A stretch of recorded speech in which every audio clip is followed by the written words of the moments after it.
Muy buenas noches, bienvenidos a La Controversia. Este es un programa de la Franja de Opinión de Canal Capital y semana a semana hacemos análisis sobre los temas candentes del día o de la semana con puntos de vista muy distintos, muy diversos. Traemos acá para que el televidente tenga imágenes y versiones distintas sobre lo que acontece en el país. Hoy tenemos un tema. El gobierno nacional y las FARC en La Habana compusieron una comisión en agosto, una comisión de historia de este conflicto, para ver los orígenes, las responsabilidades del conflicto, las consecuencias de este conflicto. 12 personas conformaban esta comisión con 2 relatores.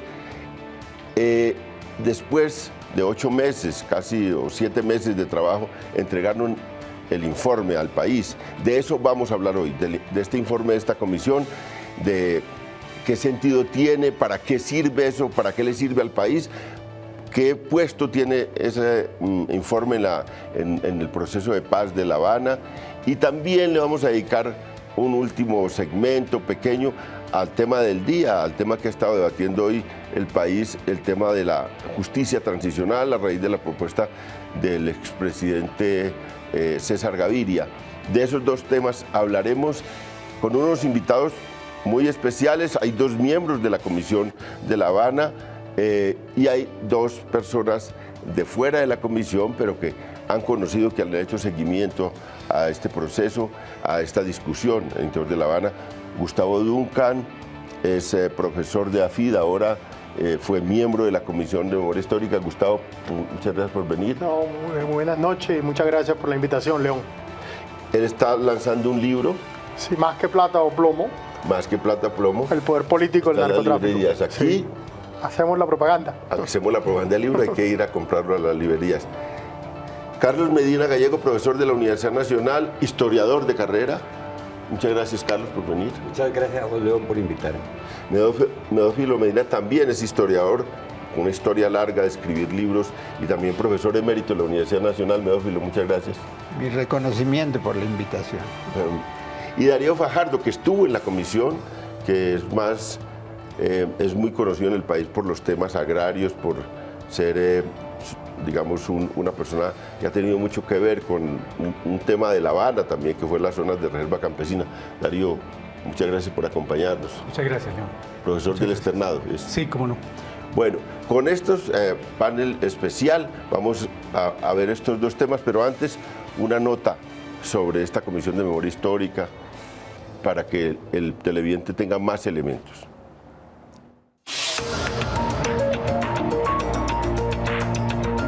El hecho concreto es que la tradicional versión oficial quedó en el suelo.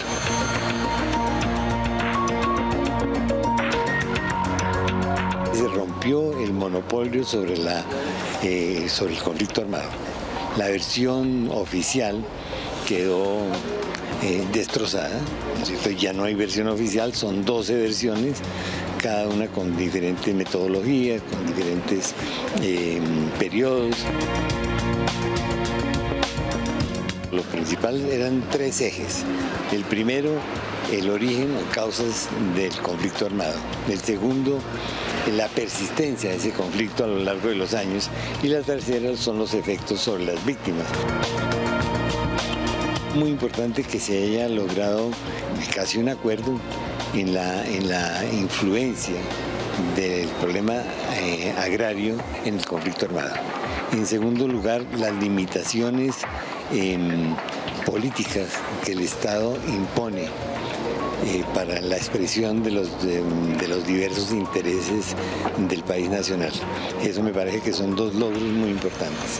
El tercero es que ese cuento pues, de que la guerrilla es el principal cartel del mundo también quedó derrotado, ¿no es cierto? Y el siguiente, pues, de que son unos negociantes y unos bandidos, no fue aceptado ni siquiera por la derecha.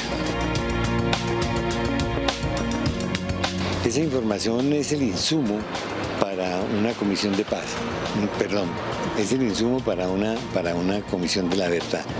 que se citará en un futuro. Pero desde luego me parece que lo más importante es que los medios tendrán que mirar, ¿no es cierto?, de qué se trata, cuál es la versión de los diferentes académicos, para no seguir hablando cosas que no corresponden a la verdad histórica. Pues coincidimos la mayoría en que el conflicto armado está muy vinculado, muy asociado al conflicto agrario y muy vinculado a las restricciones políticas que el régimen impone.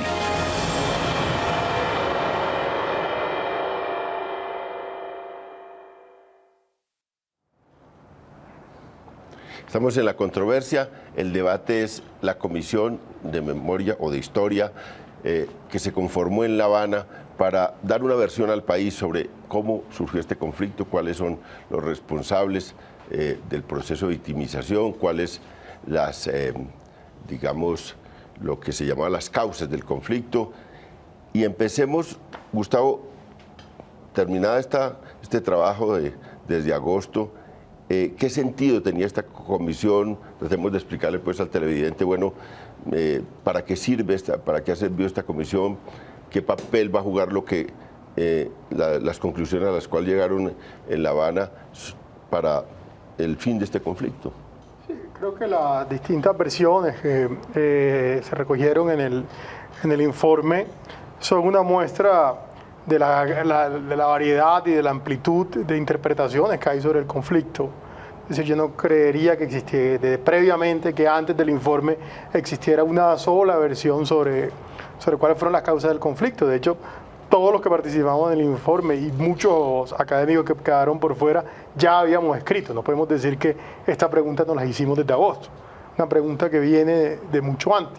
Sin embargo, el informe como tal sí tiene un valor simbólico. Valor simbólico en dos escenarios. En un primer escenario, en la mesa misma de negociaciones. Es decir, ambas partes van a negociar, van a dialogar, fundamentado en los hallazgos de una serie de expertos que en principio deberían legitimar o delegitimar los argumentos de ellos en la mesa.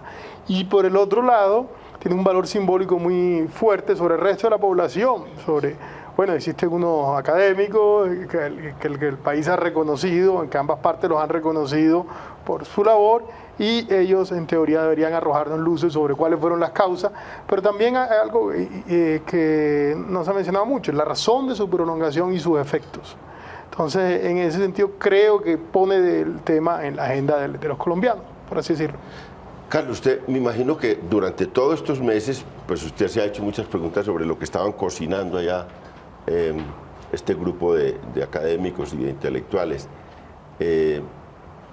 ¿Lo decepciona un poco el resultado o le parece muy importante el resultado que ha tenido? A ver, primero me parece que es importante señalar unas 2 o 3 cosas en relación con la comisión y el trabajo de la comisión. Primero, la comisión no hace una investigación sobre la historia del conflicto armado y de sus víctimas, sino que hace unos ensayos sobre ese tema, soportados sobre la amplia literatura que tiene el país al respecto. No había tiempo para hacer una investigación, 5 meses para presentar un informe, procesarlo y sistematizarlo, no eran suficientes. De ahí que haya una lectura juiciosa de los comisionados y de los ensayistas para presentar la mejor versión. Ese es un primer elemento. Segundo aspecto es que no hay una única historia del conflicto armado y de sus víctimas. Hay múltiples historias que son vistas con enfoques transdisciplinarios, multidisciplinarios. Aquí hay filósofos, economistas, sociólogos, politólogos, construyendo una versión del conflicto armado y de sus víctimas, que es muy importante. Y tercero, que me parece que es importante, es que no hay una única verdad. Y al no haber una única verdad, pues se constituye en parte fundamental de las múltiples versiones que hay del conflicto y que deben ser procesadas hacia el futuro por una comisión de la verdad, donde las distintas víctimas y los distintos actores puedan dar razón de cómo vivieron ese conflicto. Medófilo, digamos que apenas estamos en los primeros días de recepción, algunos lo hemos leído, seguramente muy poca gente lo habrá leído. estos programas son para que la gente lea esas historias y podamos también tener un debate más informado. Pero así, al rompe, las primeras cosas que se vieron, ¿cuál destacaría usted que son cosas importantes de ese informe? Difícil de destacar en este informe. Lo traje un poco, no para disuadir a los televidentes de que lo lean, para animarlos, para insistir tal vez en la riqueza del trabajo hecho. Y yo diría que, o daría un consejo, le sugeriría a los lectores que comenzaran por los resúmenes, que están en 22 páginas, más digerible que las 809 que componen esto, que entre otras cosas es muy caro imprimirlas. ¿No? Que atiendan a aquellos informes que les parezcan o más controversiales o más novedosos o con los que tengan más acuerdo, y que dejen para último la lectura de las relatorías. Creo que esta comisión, comparada, digamos, con la primera, la de Alberto Lleras, pues por su composición, por la calificación de sus miembros, es muy importante. Yo diría, como me has dicho que al rompe, que digo, diría una cosa, Gonzalo Sánchez al comienzo de esta comisión se hizo lengua sobre el pluralismo, que en fin son múltiples miradas, no hay una sola, y ahora Molano con exageración dice se pulverizó la única versión que había sobre el conflicto interno. Yo no sé cuál era esa única versión, francamente, hay que buscarla. Pero lo que yo quiero subrayar después de leer este material es que no hay una línea que separe, dado el origen de las postulaciones de los miembros, que diga uno, aquí están las diferencias trazadas por esa línea roja. Hay muchas coincidencias. Y yo diría, Pizarro al hablar en estos días de que, al subrayar otra vez el pluralismo, decía, hemos pasado 50 años matándonos por diferencias de opinión. Eso es una simpleza. El conflicto interno no ha sido una controversia académica, ha sido una confrontación de intereses que, claro, se formalizan ideológicamente. Entonces yo digo, este ejercicio de buscar los puntos comunes, yo creo que va a ser una ayuda en La Habana. Darío estuvo metido también estos meses en esa comisión y pudo verla por dentro. Digamos, ¿hay algo para contarle a los televidentes de cómo funcionó y bueno, y cómo se establecieron las afinidades y las diferencias? Sí hay cosas para comentar. Yo creo que se ha destacado, primero que todo, yo creo que Carlos habló de eso, el tiempo, la espantosa brevedad del tiempo para preparar una reflexión siquiera, no digo una investigación, sino una reflexión sobre esa monstruosa biblioteca de la violencia que tenemos en el país y fuera del país. Entonces, desafortunadamente, en ese tiempo no se logra, digamos, construir una comisión. Yo creo que Gustavo está de acuerdo conmigo. Nosotros nos reunimos en un par de ocasiones, 2, 3 veces, pero realmente un trabajo de discusión no se alcanzó a producir. Hubo, digamos, la intención de acotar, fue muy útil que se fijaran los famosos 3 ejes de los orígenes, las causas, por una parte, los factores de la duración y los impactos. Digamos, eso permite como acercarnos. No se dicen cosas, me parece a mí, extraordinariamente diferentes de lo que ya conocemos sobre la violencia. Básicamente yo creo que lo que se afirma en los distintos informes de una u otra manera coincide. Pero yo diría que tal vez más importante que eso es, en primer lugar, que se produce el trabajo de esta comisión en medio de las conversaciones. Eso nunca había ocurrido.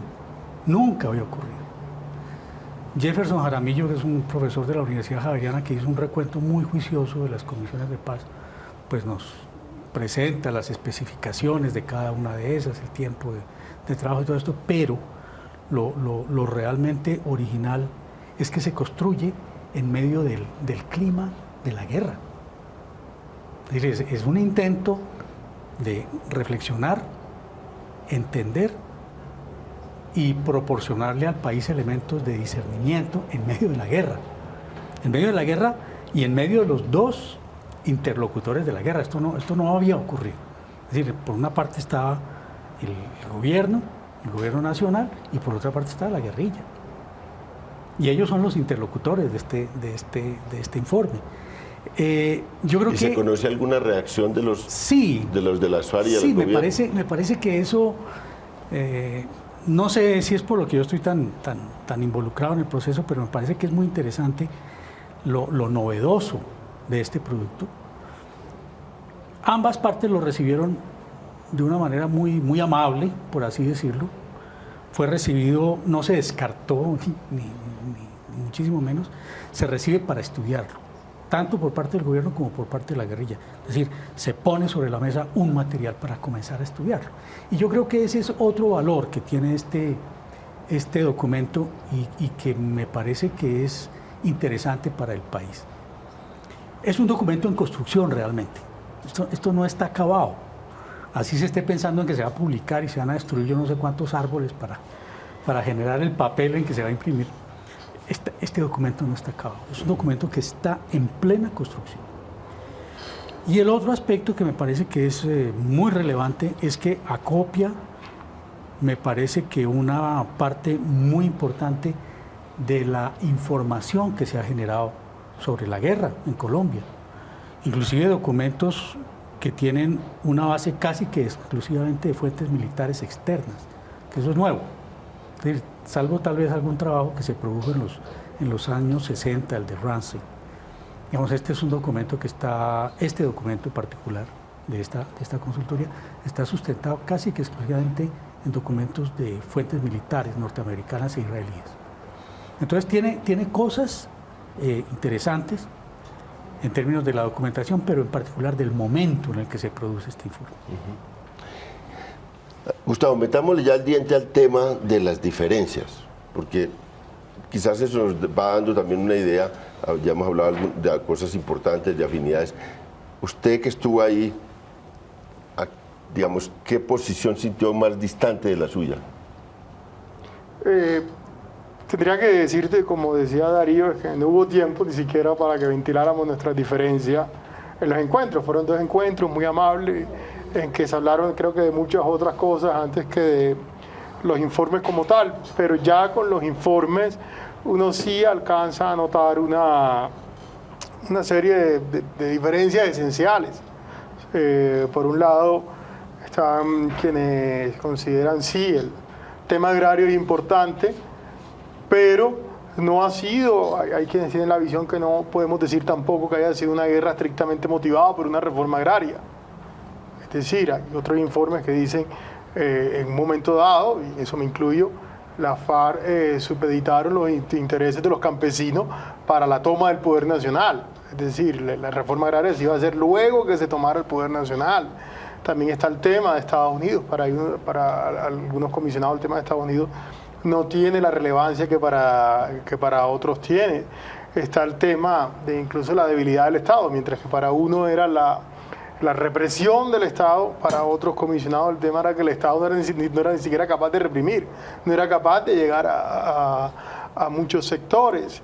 Está el tema de la droga como una guerra impuesta desde afuera, o la droga como una guerra que está asociada a los procesos de producción de poder por ambas partes, es decir, y por muchas partes, no solo por la guerrilla y por toda la corrupción hacia el Estado, sino por ejércitos privados de narcotraficantes. Y así podríamos, creo que, traer distintos temas, pero repito, son diferencias que van a aflorar y que van a ser parte de la discusión ahora y que de alguna manera se nos salen de las manos a los mismos comisionados y va a ser parte de la sociedad en general y supongo, y ojalá sea así, en la misma mesa de discusión en La Habana. O sea que esas diferencias están plasmadas en el informe independientemente, cada una por su lado plasma las diferencias, pero no hubo oportunidad de una discusión. Digamos que para Carlos, que ha sido pues un historiador y un investigador sobre este conflicto y que ha recogido tantos documentos, porque Gustavo ha hecho una descripción, digamos, de como los temas y las diferencias alrededor de los temas agrarios, del papel de Estados Unidos en este conflicto, del tema de la droga, bueno, una buena descripción que alrededor de eso se presentaban distintas versiones. ¿A usted cuál versión lo seduce de todas esas, o cuáles versiones lo seducen más? Yo creo que hay un aspecto que es fundamental en la presentación de este informe. Primero, la mesa de conversaciones va a tener la posibilidad de leer una relatoría que hace referencia al universo bibliográfico que sobre el conflicto armado y la violencia hay. Y eso con unos propósitos específicos en términos del tema que se está conversando, que es el tema de las víctimas. Es a partir del tema de las víctimas que se define la necesidad de la comisión histórica por una razón específica, y es porque el universo de víctimas solamente se reconocen en la ley a partir de 1985. Buscar un punto de inflexión del conflicto actual que pudiera ampliar el universo de las víctimas era una necesidad. Eso no lo resuelve el informe, pero deja puesto sobre la mesa distintas víctimas. Yo quisiera señalar 3 posturas que hay en este informe. Una que hace que se remonten los orígenes del conflicto a las décadas del 30 y a los conflictos agrarios que surgen durante ese periodo.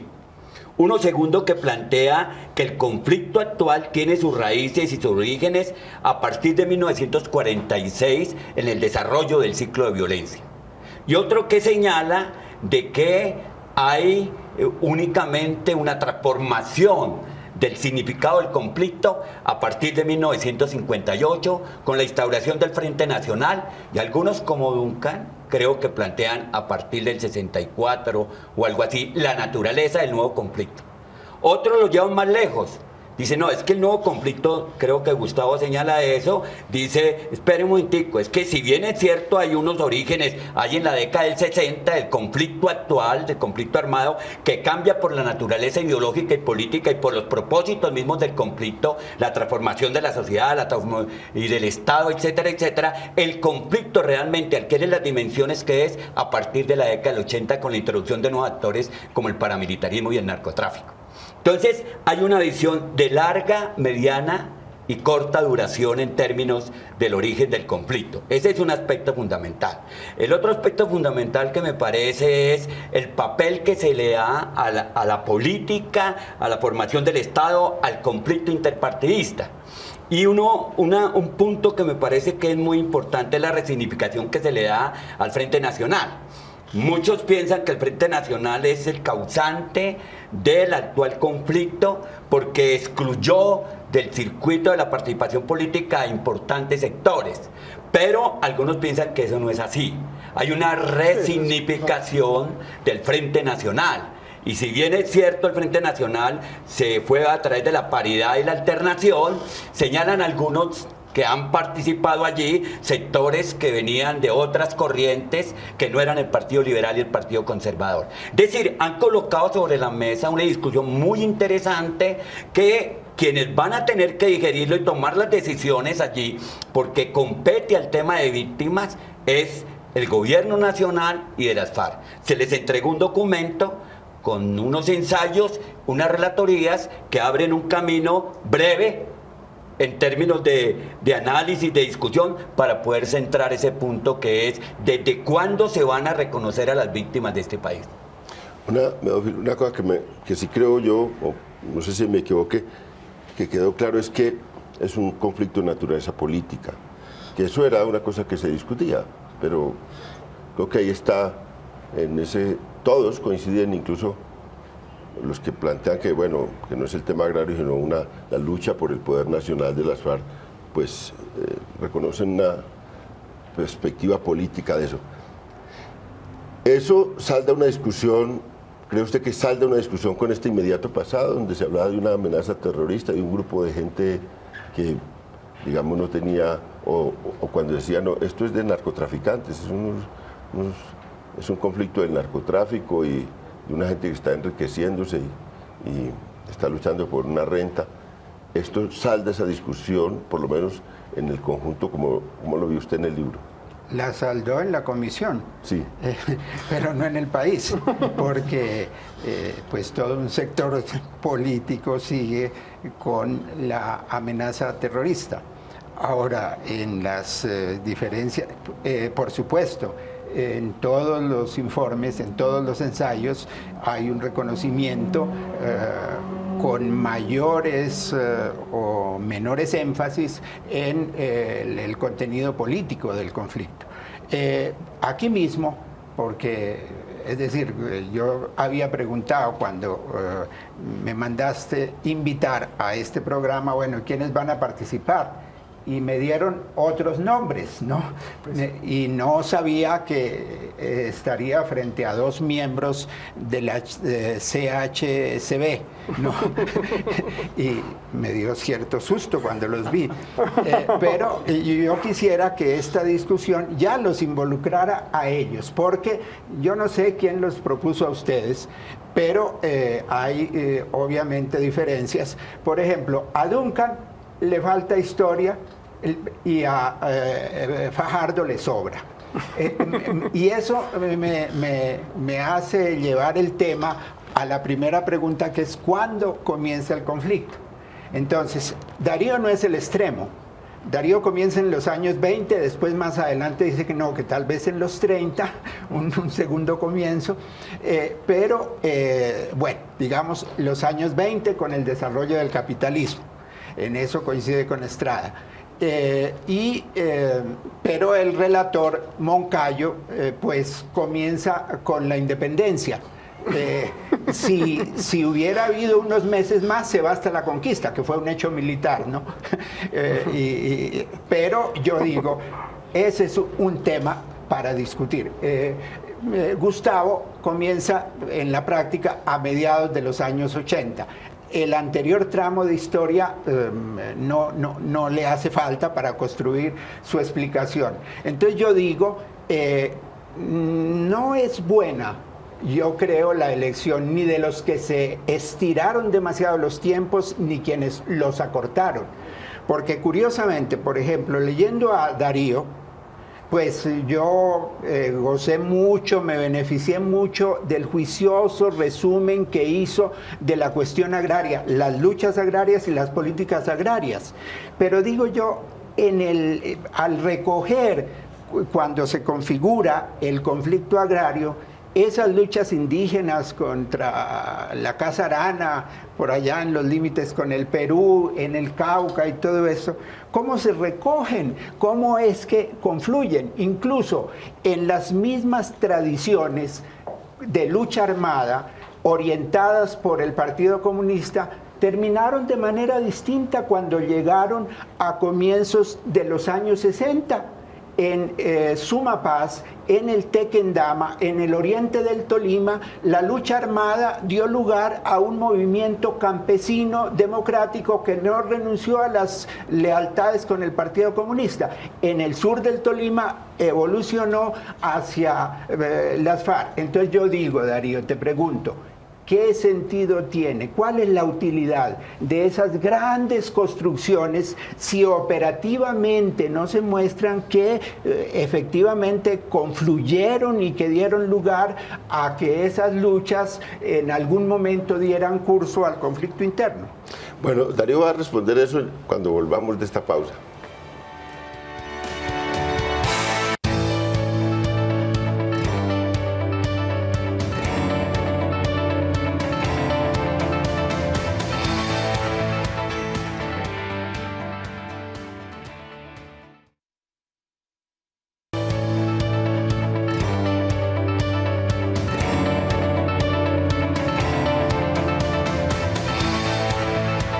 Estamos en La Controversia, transmitiendo en directo desde las instalaciones de Canal Capital, un programa de la Franja de Opinión, y estamos hoy con el tema de la Comisión Histórica nombrada entre el gobierno y las FARC en La Habana y que ha entregado sus resultados, y estamos en ese debate. Y bueno, el profesor Medófilo Medina le había hecho una pregunta y le dice, a modo de crítica a Darío, que se dedicó mucho a hacer una historia larga y después no logró conectar eso con las FARC y con el conflicto actual. ¿Es eso cierto? Yo lo que creo, y lo reitero, es que un rasgo de este trabajo es contextualizar en lo que está pasando en el mundo. Los trabajos anteriores sobre la violencia eran muy veredales, muy de lo nuestro, muy de lo exclusivamente nuestro. Si nosotros tomamos distancia, vemos procesos de más larga duración que están incidiendo hoy. Hay que ir a ver el tema indígena, por ejemplo, el Cauca. Obviamente, el tipo de movilizaciones que hoy se plantean no son exactamente iguales porque no podían ser iguales a los de los años 20. Pero ahí está el problema, un problema que no se ha resuelto. Es decir, por eso es que es tan importante ir hacia atrás, porque es tratar de encontrar el hilo conductor de esos problemas que no se han resuelto. Los años 20, ¿qué nos traen también? Las huelgas obreras, masacradas. El caso de la Tropical, el caso de las bananeras, y son historias que se repiten una y otra vez. Es que, a propósito de la pregunta de Medófilo, yo digo, esa historia de las masacres del movimiento sindical que han ocurrido recientemente, tiene una historia larguísima, larguísima. Y es bueno para el país hacer conciencia de eso, porque eso hay que hacerlo presente y resolverlo. Es decir, de alguna manera los colombianos tenemos que resolver esa práctica que se convirtió en parte de nuestra cultura política de masacrar a los sindicatos. Porque eso no es del 2000 o del 68, no, eso viene de muy atrás. Entonces me parece que tenemos que enfrentar eso para resolverlo. Gustavo, digamos que usted, aquí en Colombia, una idea, digamos, política de igualar paramilitares y guerrilla. Lo hacían con una eficacia política enorme. No sé si en esto lo interpreto. Yo he visto en usted ya un esfuerzo académico por sustentar esa tesis, que fue muy de origen político, de igualar los paramilitares y la guerrilla. Usted hace un esfuerzo por igualar los paramilitares y la guerrilla ya en el lado académico. Los libros que yo le leo a usted están en esa dirección, si yo entiendo bien. No, yo creo que sí hay una diferencia, pero sí creo que ambos tienen una naturaleza política. Y incluso iría más allá, es decir, iría a los narcoparamilitarismos, como el caso más extremo, es decir, narcotraficantes que organizan un aparato coercitivo y comienzan a ejercer funciones de autoridad en un territorio, funciones de Estado, cobran impuestos, administran justicia y ejercen funciones policivas. Y eso ha pasado a lo largo de Colombia y pasa hoy, es lo que existe. ¿Sí? Ahora, en ese sentido se parece mucho a la FARC. La FARC eventualmente combate con el ejército. El resto del tiempo, ¿qué hacen? Ejercen funciones de Estado. Y eventualmente hacen lo mismo que hacen los paramilitares. Ejercen funciones de Estado en sociedades donde el narcotráfico es sumamente importante. Bien sea para cultivo, bien sea para fabricación de base de coca, bien sea para rutas, lo que sea. ¿Sí? En ese sentido, hay una similitud. Y como es lo que pueden hacer la mayor parte del tiempo, creo que en eso los igualo, que el carácter político de ellos debe de analizarse en la práctica desde ese punto de vista. Ahora bien, sí hay una enorme diferencia. Los narcotraficantes nunca han tenido un proyecto nacional en el sentido de tumbar el Estado central y reemplazarlo por sus instituciones y cambiar la naturaleza de la sociedad. Pero eso es los que llegaron más lejos en influencia. No, pero fue la clase política. De hecho, me acuerdo que una discusión que incluso podríamos tenerla. Tú decías que ellos lo hicieron para dañar la Constitución del 91. No, a los paramilitares les encantaba la Constitución del 91. Con la Constitución del 91 podían tener influencia con la clase política en el nivel nacional y gobernar con la clase política regional. Era lo ideal para el negocio de ellos. La guerrilla no pensaba así. Es decir, las FARC han hecho todo lo que han hecho. Incluso tú lo decías previamente, creo que en las propagandas, esto es un grupo con una unidad. Grupo vertical, y si se quiere los paramilitares son son horizontales. Y fíjate que están planteando, a diferencia de los paramilitares, una agenda política de transformación, de reforma muy clara, sin que eso yo quiera decir que los paramilitares no ejercieran unas funciones de autoridad política en extensos territorios del país, incluso más que la misma guerrilla. Pero esto, digamos... Yo quiero terciar ahí. Bueno, tercie. No, yo también. Primero me parece... Todos terciamos, pues. Me parece que son dos organizaciones de naturaleza distinta. Yo creo que la guerrilla es un sujeto político articulado a la historia de un país con un proyecto político estratégico que es la toma del poder y la transformación de la sociedad en el marco de unas ideologías específicas. Cuando yo comencé a estudiar el paramilitarismo en Puerto Boyacá, el paramilitarismo era un instrumento de los grupos de la fuerza pública para combatir la insurgencia.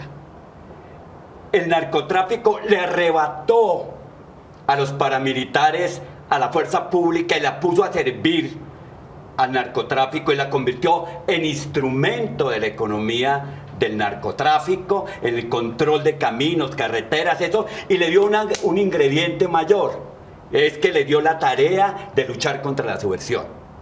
Es decir, ser instrumento institucional y del narcotráfico para luchar contra la subversión, eso es una cosa.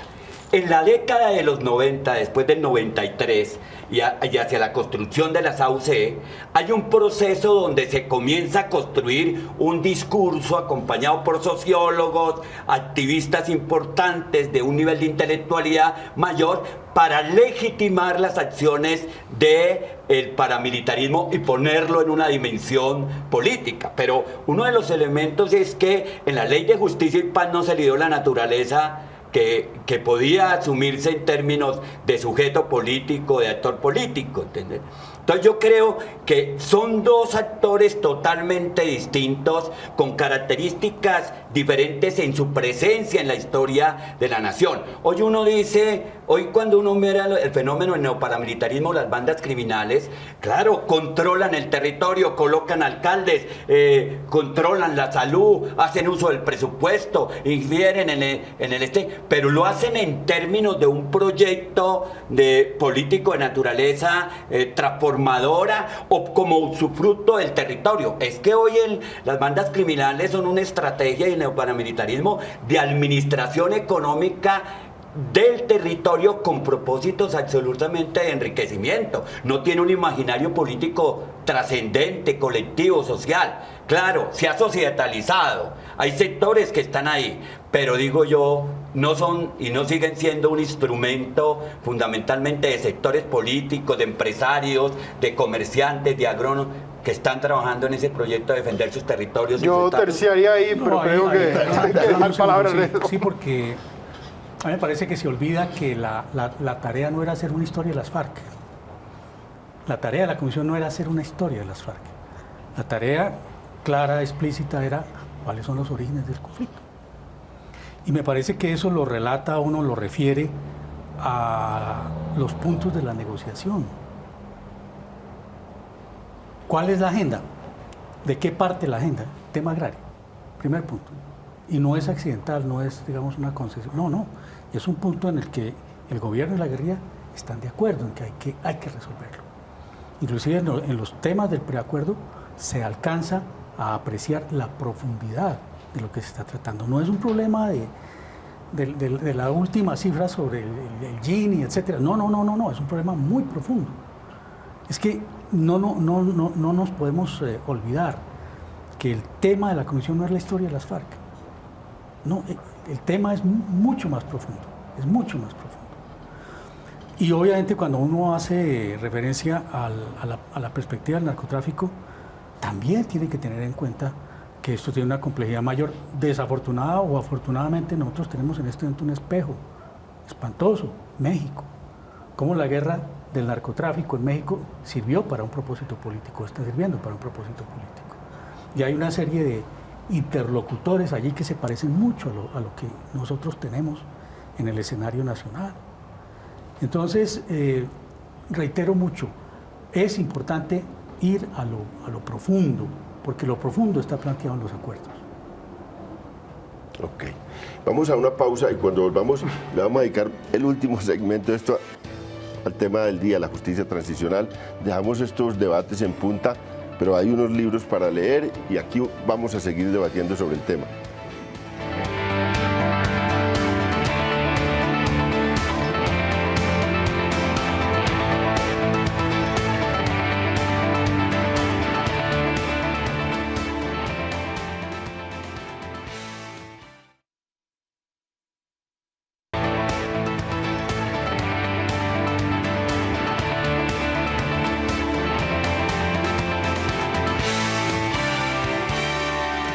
Estamos en La Controversia, un programa de la Franja de Opinión de Canal Capital. Transmitimos en directo un debate sobre la Comisión Histórica y ahora vamos a pasar a un pequeño segmento que le vamos a dedicar porque fue un tema candente hoy, y es el expresidente César Gaviria Trujillo. Dice: la justicia transicional debe ser para todos, para los guerrilleros, para los paramilitares, para los políticos, para los empresarios y para la fuerza pública. Profesor Medo Filomena, ¿usted qué opina de esa posición de César Gaviria? Creo que a un punto de esos tendrá que llegar este proceso de negociación. Lo que el expresidente Gaviria plantea es en ese sentido maximalista, es apresurado y hay mucha tela. Sin embargo, es necesario reconocer que hay un cierto elemento de planteamiento justo, pero hay que preguntarse, por ejemplo, ¿eso significa que, como las leyes de punto final y cosas así, que se va a mantener el reconocimiento, se va a hacer algún reconocimiento al despojo? Que esto de tapemos, no escarbemos más, significa que lo que pasó, pues ya con los bienes, con la gente desplazada, con las víctimas, eso queda así. ¿Qué cubre ese tema de la justicia transicional para todos? Gustavo, usted que dice que son muy parecidos todos esos actores, me imagino que le simpatiza esa tesis, ¿o no? No tanto, no creo que esa tesis tenga nada que ver por la razón por la que me simpatiza la propuesta de Gaviria. Me simpatiza porque creo que es necesario para poder lograr la paz. Sin eso, es decir, es un mínimo necesario, sin eso no va a haber paz. Así de simple. Al día de hoy Santos está en el poder, Santos quiere hacer el proceso de paz. Santos es la mitad de este país, la FARC es un 1-2%. Santos es la mitad, Uribe es la otra mitad. ¿Sí? Si Uribe no está con el proceso, Santos aún así puede hacerlo. El problema es que en una democracia, más tarde que temprano, o más temprano que tarde, Uribe va a llegar al poder y va a decir: eso lo firmó Santos y yo no lo reconozco. Si yo fuera de la FARC, si algo me tendría preocupado, es que esa contraparte reconozca el proceso de paz. La propuesta que lanza Gaviria, de alguna manera le está diciendo a la base de Uribe, al sector de apoyo de Uribe: mire, es decir, ustedes tienen la oportunidad de entrar en justicia transicional. No hablemos todavía de ningún indulto, de perdón definitivo, si no le pongamos todavía tanta complejidad, pero sí que entremos en algún tipo de justicia transicional y hagamos parte de ese proceso y no nos quedemos por fuera, porque podremos resolver nuestra situación. Es decir, lo que dice Gabriel tiene mucha razón, pero he conocido, por ejemplo, el caso de Urabá, que es ese trabajo de campo hace poco. Yo he conocido cualquier cantidad de casos de antiguos finqueros políticos que de alguna manera u otra tuvieron que vincularse con los grupos armados. De hecho, ellos pasaron de haberle pagado a la guerrilla, haberle pagado a los paramilitares, y ahora están metidos en problemas. Para ellos es una oportunidad de solucionar ese problema y en ese sentido una oportunidad de legitimar ese proceso. Y creo que va a ser necesario, si no, no están dadas las garantías para la misma guerrilla.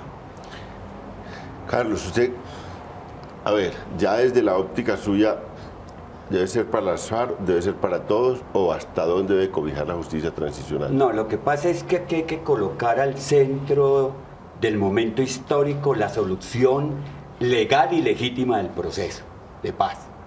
Yo considero que este proceso se legitima en la medida en que todos los actores participen y se beneficien del mismo. Yo considero que hay sectores como, por ejemplo, la Procuraduría General de la Nación, las fuerzas militares que están en reserva o que ya son pensionados, ACORE, sectores al interior de las fuerzas militares, los paramilitares, el Centro Democrático, los que llamaron los terceros actores, que son ganaderos, empresarios que participaron en el proceso. Creo que todos deben estar, al finalizar este proceso, legitimando a los mismos. Ahora, la justicia transicional debe atender en el orden de las especificidades, las diferencias de cada uno de los actores, pero involucrarlos en el proceso. Yo sí creo que es mejor contar en un proceso de refrendación con más del 48%, con el 48% contra el 40%, con el 87% reflejando el proceso. Eso le da legitimidad. Hombre, yo pienso, los argumentos que se han planteado acá los considero muy válidos.